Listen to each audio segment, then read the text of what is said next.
John the Baptist ate what? Yes, it's true, but there was a reason for it.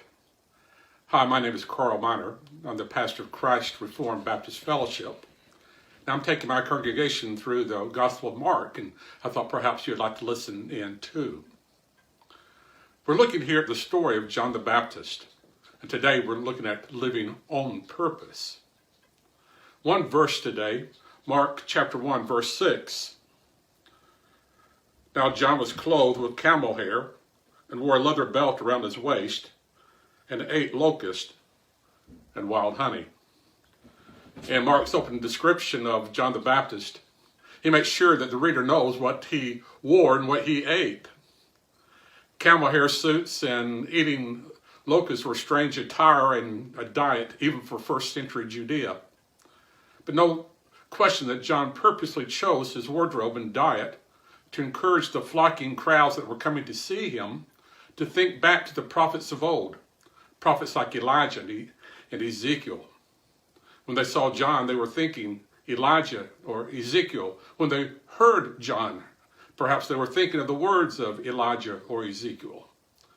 This gave John's preaching a very unique and poignant power.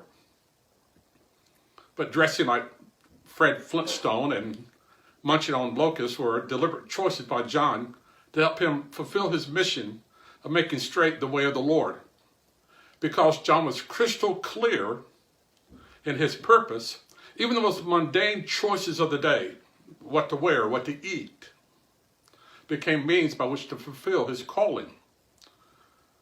John made life choices based on how they helped him fulfill his greater purpose.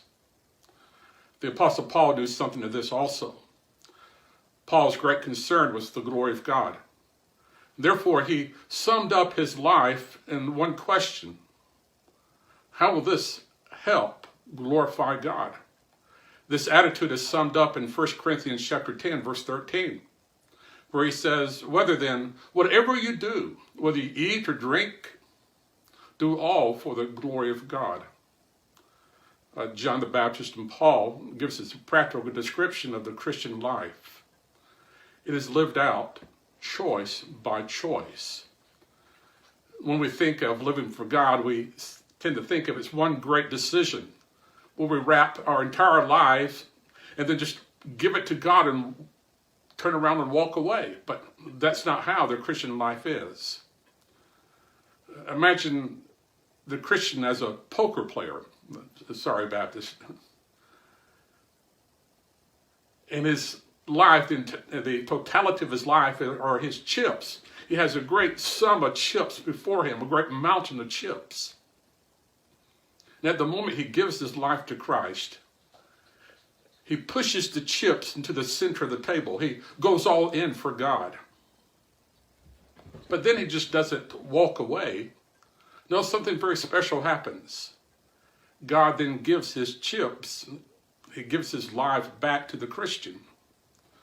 Then the Lord asks the man to give him his chips, his life back to him, choice by choice, day by day, one chip at a time. This is how the Christian life is lived. We purposely give ourselves to God one chip at a time, one choice at a time, day by day, over 1,000 decisions over our life. So let me ask you, what choices have you made today? Remember, the Christian life is lived on purpose.